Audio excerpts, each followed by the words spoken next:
ఒక ముళ్ళుగర్రతో పెట్టి పొడిచినట్టయితే ఏమైనా కదులుతారేమో.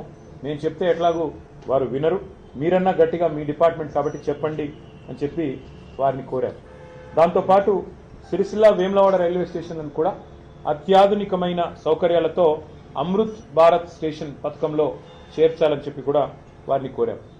దాని తర్వాత ఆ స్టేషన్ నుంచి తంగళ్లపల్లి రైల్వే స్టేషన్ నుంచి నేరుగా మిడ్మానేర్ రిజర్వాయర్ మీదుగా ఎలాంటి ల్యాండ్ ఎక్విజిషన్ అవసరం లేకుండా ధవళేశ్వరం వద్ద ఎట్లా అయితే ఒక రైల్ కమ్ రోడ్ బ్రిడ్జ్ ఉందో అదే పద్ధతుల్లో ఒక రైల్ కమ్ రోడ్ బ్రిడ్జ్ని కూడా మంజూరు చేయండి అని చెప్పి గౌరవ మంత్రి గారిని మరి కోరడం కూడా జరిగింది. అట్లాగే ఇవాళ మీరు గమనించినట్టయితే హైదరాబాద్ నుంచి ఇవాళ వరంగల్ మీదుగా మన కాజీపేట జంక్షన్ మీదుగా మనకు ఢిల్లీ రైళ్లు అన్నీ వస్తూ ఉంటాయి. అట్లా కాకుండా అటు లోడ్ ఎక్కువ పెరిగింది కాబట్టి రేపు కరీంనగర్ నుంచి ఇటు మంచిర్యాల వైపు నుంచి తీసుకొని పోవాలి రైళ్లు అంటే ప్రత్యామ్నాయంగా ఎలక్ట్రిఫికేషన్ జరగాలి, లేన్ ఎలక్ట్రిఫికేషన్, రూట్ ఎలక్ట్రిఫికేషన్ జరగాలి. ఇవాళ ఈ రైల్వే లైన్ ఏదైతే ఉందో కొత్తపల్లి మనోహరాబాద్ దీన్ని సంపూర్ణంగా ఎలక్ట్రిఫికేషన్ కూడా టేకప్ చేయాలని చెప్పి మంత్రి గారిని విజ్ఞప్తి చేశాము. ప్రధానమంత్రి గారు ఏదైతే చెప్తున్నారో పీఎం గతి శక్తి అని ఆ లక్ష్యాలు అందుకోవాలంటే ఎలక్ట్రిఫికేషన్ కూడా చేయాలి, తద్వారా లోడ్ కూడా తగ్గాలి అని చెప్పి కూడా వారికి విజ్ఞప్తి చేయడం జరిగింది. అట్లాగే మంత్రి గారికి ప్రత్యేకంగా ఇంకో విషయం కూడా చెప్పారు. వారు ఐటీ మంత్రి కూడా, రైల్వే మంత్రి మాత్రమే కాదు ఐటీ శాఖ మంత్రిగా కూడా ఉన్నారు. కాబట్టి వారికి చేసిన విజ్ఞప్తి ఏమంటే గతంలో కేసీఆర్ గారి నాయకత్వంలో మేము అన్ని పాత జిల్లా కేంద్రాలలో ఆదిలాబాద్ కావచ్చు, కరీంనగర్ కావచ్చు, నల్లగొండ కావచ్చు, మహబూబ్ నగర్ కావచ్చు, ఖమ్మం, కరీంనగర్, నిజామాబాద్ అన్ని చోట్ల ఐటీ టవర్లు కట్టాం. మొత్తం ప్రతి చోట 50,000 స్క్వేర్ ఫీట్ల పైన ఐటీ టవర్లు కట్టాం. అట్లాగే వరంగల్లో అయితే Genpact, LNT, Mindtree, Tech Mahindra, అట్లాగే సాయంట్ లాంటి కంపెనీస్ని కూడా తీసుకొచ్చి వాటితోన అక్కడ కార్యకలాపాలు ప్రారంభించాం. ఎక్కడి పిల్లలకు అక్కడే ఉద్యోగ అవకాశాలు రావాలి, ఎక్కడి పిల్లలు అక్కడే మరి వారు తమ తమ జిల్లాల్లోనే తమ తమ ప్రాంతాల్లోనే హైదరాబాద్కి వలస వచ్చే అవసరం లేకుండా మరి బ్రహ్మాండంగా అక్కడే స్థిరపడాలన్న కోరికతో ఈ ఐటీ హబ్లు అత్యాధునికంగా 10 కేంద్రాల్లో మేము కట్టాం. ఇవాళ అవన్నీ కూడా కాంగ్రెస్ ప్రభుత్వం వచ్చిన తర్వాత దివాలా తీసి బూత్ బంగ్లాలుగా మారిపోయే పరిస్థితి వచ్చింది. అందుకే ఇవాళ కేంద్ర మంత్రి గారిని ఏం కోరామంటే ముఖ్యంగా వరంగల్ అనేది హైదరాబాద్ తర్వాత 2వ అతిపెద్ద పట్టణం తెలంగాణలో, 10 లక్షల జనాభా ఉన్న పట్టణం, బ్రహ్మాండంగా పెద్ద ఎత్తున కాలేజీలు, పెద్ద ఎత్తున విద్యార్థులు ఉన్న ప్రాంతం వరంగల్. అక్కడ మంత్రి గారిని మేము కోరింది, మీరు మా గతంలో చేసిన పనులన్నీ వారికి వివరించి చెప్పాం, కానీ ఈ 2 ఏళ్లలో ఐటీ గ్రోత్ మందగించింది. ఇది మేము చెప్తున్న మాట కాదు, మేము చేస్తున్న ఆరోపణ కాదు. 9,46,000 ఉద్యోగాలు మేము మా ప్రభుత్వం వైదొలిగిన నాడు హైదరాబాద్, తెలంగాణలో 9,46,000 ఐటీ ఉద్యోగాలు ఉన్నాయి. మరి ఈరోజు మన రాష్ట్ర ప్రభుత్వం వాళ్ళు చెప్తున్న మాటలే గవర్నర్ గారి ప్రసంగంలో చెప్పారు, 7,000 ఉద్యోగాలు తగ్గాయి, ఇప్పుడు కేవలం 9,39,000 ఉద్యోగాలు ఉన్నాయని. మొన్న బడ్జెట్ ప్రసంగంలో బట్టి విక్రమార్క చెప్పారు, ఆర్థిక మంత్రి గారు, డిప్యూటీ సీఎం గారు, కేవలం 9,39,000 అంటే నేను దిగిపోయిన నాడున్న ఉద్యోగాల కంటే 7,000 ఉద్యోగాలు ఇవాళ రాష్ట్రంలో ఐటీ రంగంలో తగ్గినాయని చెప్పి రాష్ట్ర ప్రభుత్వమే స్వయంగా ఒప్పుకుంటా ఉంది. దీనికి కారణాలు ఏమైనప్పటికీ ఇవాళ మంత్రి గారిని మేము అడిగింది ఏమంటే ఇన్ఫ్రాస్ట్రక్చర్ ఉంది. వరంగల్లో బ్రహ్మాండమైన ఐటీ హబ్ కట్టినాం, అక్కడ ఒక India AI center, India artificial intelligence centre, India data lab వరంగల్లో కేంద్ర ప్రభుత్వం అక్కడ ఉన్న ఇన్ఫ్రాస్ట్రక్చర్ను వినియోగించుకుని ఏర్పాటు చేయండి. హైదరాబాద్ తర్వాత అంత ప్రాముఖ్యత ఉన్న నగరం వరంగల్ కాబట్టి తెలంగాణలోనే మరి 2వ అతిపెద్ద నగరం వరంగల్, అక్కడ ఏర్పాటు చేయండి ఇండియా ఏఐ ల్యాబ్, ఒక ఇండియా ఏఐ సెంటర్ లేదా ఇండియా ఏఐ డేటా ల్యాబ్ ఏర్పాటు చేయండి అని చెప్పి కొత్త పాలసీలో భాగంగా వారిని కోరడం జరిగింది.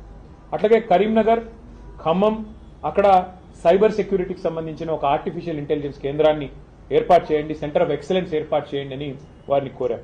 అట్లాగే సెమీ కండక్టర్ డిజైన్ మరియు డీప్ టెక్ రంగాల మీద మరి దృష్టి సారించే విధంగా STPI centre, software technology parks of India సెంటర్లను, centre of excellence, centre for entrepreneurship కూడా ఏర్పాటు చేయండి. మీకు ఇష్టమైన చోట, అది మహబూబ్నగర్ కావచ్చు, నల్లగొండ కావచ్చు, మీకు ఇష్టమైన చోట ఈ 10 ప్రాంతాలు ఉన్నాయి, ఎక్కడ మీకు అనుకూలంగా ఉంటే అక్కడ మీరు దయచేసి ఇది కూడా ఏర్పాటు చేయండి. So centre of excellence of STPI on entrepreneurship ఏర్పాటు చేయమని కోరాం. దాంతోపాటు మరి అందుబాటులో ఉన్న ఈ ఐటీ టవర్లలో అన్ని మౌలిక సదుపాయాలు ఉన్నాయి. రాష్ట్రమంతా టీ ఫైబర్ కార్యక్రమాన్ని కూడా మా ప్రభుత్వమే చేసింది. కనెక్టివిటీ రాష్ట్రం అంతటా కూడా ఉంది.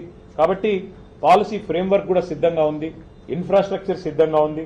ఈ అన్ని నగరాలు అన్ని పట్టణాలు ఇప్పటికి మా ప్రభుత్వం వచ్చింటే ఉపాధి కేంద్రాలుగా మారే అవకాశం ఉంది. యంగ్స్టర్స్ కి హైదరాబాద్కి బెంగళూరుకి పోయే అవసరం లేకుండా ఇంకా ఎక్కువ ఐటీ విస్తరణ జరిగేదానికి మా ప్రణాళికలు ఉండినాయి. కానీ ఈ ప్రభుత్వం కాంగ్రెస్ ప్రభుత్వం పట్టించుకోవట్లేదు. మీరన్నా జోక్యం చేసుకొని వారికి తెలియజెప్పండి. ఈ Tier 2 సిటీస్ అంటే ద్వితీయ శ్రేణి పట్టణాలు వాటిని మరి పెంచాలి, విస్తరించాలి. ప్రపంచవ్యాప్తంగా ఉన్న ట్రెండ్కు అనుకూలంగా మనం కూడా ఏఐని వినియోగించుకోవాలి, ఆర్టిఫిషియల్ ఇంటెలిజెన్స్ని. అందులో భాగంగానే ఏఐ డేటా ల్యాబ్స్ కానీ ఏఐ సెంటర్స్ కానీ ఏర్పాటు చేయండి అని చెప్పి మరి కేంద్ర మంత్రి గారికి కొన్ని విలువైన సూచనలు కూడా చేయడం జరిగింది. దాదాపు అన్ని విషయాలు కూడా వారు విన్నారు. మరి విని తప్పకుండా పరిశీలిస్తానని చెప్పి మాటిచ్చారు. మాటిచ్చిన తర్వాత మరి రైల్వే అదేవిధంగా ఐటీ 2 రంగాలకు సంబంధించి కూడా చాలా సావధానంగా అన్ని కూడా వారికి వివరించి చెప్పాము. న్యాయం జరుగుతుంది అని చెప్పి ఆశిస్తాము. Thank you. ఢిల్లీకి వస్తుంది సీఎం రేవంత్ రెడ్డి ఉంటున్నటువంటి సమయంలోనే కేటీఆర్ వస్తున్నారు. ఇద్దరేదో కోఆర్డినేషన్ చేసుకోవడానికి మీటింగ్ పెట్టుకోవడానికి వస్తున్నారని చెప్పి మధ్యాహ్నం ధర్మపురి అరవింద్ కామెంట్. అంటే ఆయన జూబ్లీ హిల్స్ లో ఉంటాడు, నేను కొద్ది దూరంలో ఉంటాను. మాకు ఢిల్లీ దాకా రావాల్సిన అవసరం సీక్రెట్ మీటింగ్స్ అంటే రేవంత్ రెడ్డి గారు కేసులు పెట్టేది మా మీద, రోజు తెల్లారలేస్తే దాడి చేసేది మా మీద. రేవంత్ రెడ్డి గారికి రహస్య మిత్రులు బీజేపీ వాళ్ళని రాష్ట్రం అందరికీ తెలుసు. ఎందుకు ఇప్పుడు కేంద్ర మంత్రి బండి సంజయ్ గారి కొడుకును 9 రోజులు అరెస్ట్ చేయకుండా కాపాడింది రేవంత్ రెడ్డి గారు అని అందరికీ తెలుసు. కేంద్ర మంత్రి మరి కేంద్ర పథకంలో అమృత్ పథకంలో రేవంత్ రెడ్డి గారి బావమరిది కాంట్రాక్ట్లు ఇచ్చింది ఎవరో అందరికీ తెలుసు. కేంద్ర మంత్రులు ఇక్కడ ఉన్న వాళ్ళందరికీ తెలుసు. అట్లాగే ఇవాళ సింగరేణిలో కుంభకోణం జరుగుతుంటే కూడా అక్కడ సృజన్ రెడ్డి గారి నాయకత్వంలో రేవంత్ రెడ్డి గారి బావమరిది గారి నాయకత్వంలో భారీ కుంభకోణాలు జరుగుతుంటే మేము వచ్చి ఇక్కడ కంప్లైంట్ చేస్తే కూడా కేంద్ర ప్రభుత్వం స్పందించట్లేదని అందరికీ తెలుసు. హైదరాబాద్ సెంట్రల్ యూనివర్సిటీ భూముల మీద మేము ఉద్యమం చేస్తే, పిల్లలు ఉద్యమం చేస్తే అల్టిమేట్ గా సెంట్రల్ ఎంపవర్డ్ కమిటీ మరి సుప్రీంకోర్టు అపాయింట్ చేసిన కమిటీ వచ్చి దీన్ని వెంటనే విచారించండి ఈడీ అని చెప్పారు. ఇంతవరకు మరి అతి లేదు గతి లేదు. ఈడీ దాడులు జరిగితే రాష్ట్రంలో మంత్రుల మీద, పొంగులేటి శ్రీనివాసరెడ్డి మీద 2 ఏళ్ల తర్వాత కూడా ఇంతవరకు కేసు లేదు. కాబట్టి ఎవరికి రహస్య మిత్రులు, ఎవరితో కలిసి ఉన్నారు రాష్ట్ర ప్రజలకి తెలుసు, మీకు తెలుసు. మరి మాకు రేవంత్ రెడ్డి గారిని కలవాల్సిన అవసరం కానీ రేవంత్ రెడ్డి గారితో సంభాషించాల్సిన అవసరం కానీ మాకు లేదు. రేవంత్ రెడ్డితో తలపడుతున్నాం. ఆయన అరాచకాలని ఇవాళ ఒక మాట చెప్పాలంటే నిన్న హైకోర్టు చెప్పింది హైడ్రా అనేది 9 తలల విషసర్పం అని చెప్పింది నిన్న హైడ్రా గురించి. ఏది రాష్ట్ర హైకోర్టు. ఇంతకంటే చెంపపెట్టు ముఖ్యమంత్రికి ఏముంటుందని నాకు అర్థంగా సిగ్గుండాలి. బడాబాబులను మాత్రం వదిలిపెట్టి గరీబోళ్ల ఇండ్ల మీద పడి, బడాబాబులు అంటే ఎవరండి? రాష్ట్ర రెవెన్యూ మంత్రి పొంగులేటి శ్రీనివాసరెడ్డి ఇల్లు చెరువులో ఉంటుంది, దాన్ని హైడ్రా ముట్టదు. రాష్ట్ర ముఖ్యమంత్రి గారి సోదరుడు ఇల్లు FTLలో ఉంటుంది, దాన్ని హైడ్రా ముట్టదు.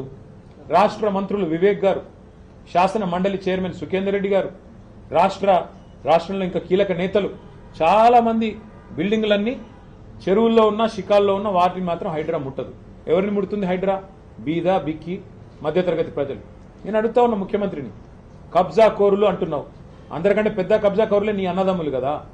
అందరికంటే ఎక్కువ ఆస్తి దోస్తున్నది, అందరికంటే ఎక్కువగా ఇవాళ విధ్వంసం చేస్తున్నది నీ మంత్రులు కదా. 1 కోటి ఎకరాలు నిషేధిత జాబితాలో పెట్టింది నీ మంత్రి కాదా? కేసీఆర్ గారు దిగిపోయినాడు, కేసీఆర్ ప్రభుత్వం దిగిపోయినాడు. రాష్ట్రంలో నిషేధిత భూముల సంఖ్య ఎంత అంటే, మొత్తం సైజు ఎంత అంటే 16 లక్షల ఎకరాలు. ఇవాళ 1 కోటి ఎకరాలకు చేరుకుంది. ఏ కారణం చేత పెడుతున్నారు 1 కోటి ఎకరాలు?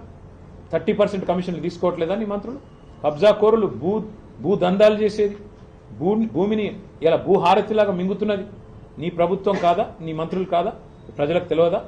కాబట్టి హైడ్రా పేరిట నువ్వు సృష్టిస్తున్న అరాచకం, పేదవాళ్ళ ఇల్లు కూలగొడుతూ హైదరాబాద్లో ఒక ఇల్లు కట్టాడా 2 ఏళ్లలో, 2.5 ఏళ్లలో? ఎన్ని ఇల్లు కూలగొట్టావు నువ్వు? కొన్ని వేల ఇల్లు హైదరాబాద్లో కూలగొట్టి ఒక్క ఇల్లు కట్టకుండా, ఒక్క ఇటుక పెట్టకుండా విధ్వంసం సృష్టించి రియల్ ఎస్టేట్ను కుప్పగూల్చి నువ్వు డబ్బులు చేసుకుంటున్నావు. పెద్ద పెద్ద బిల్డర్లు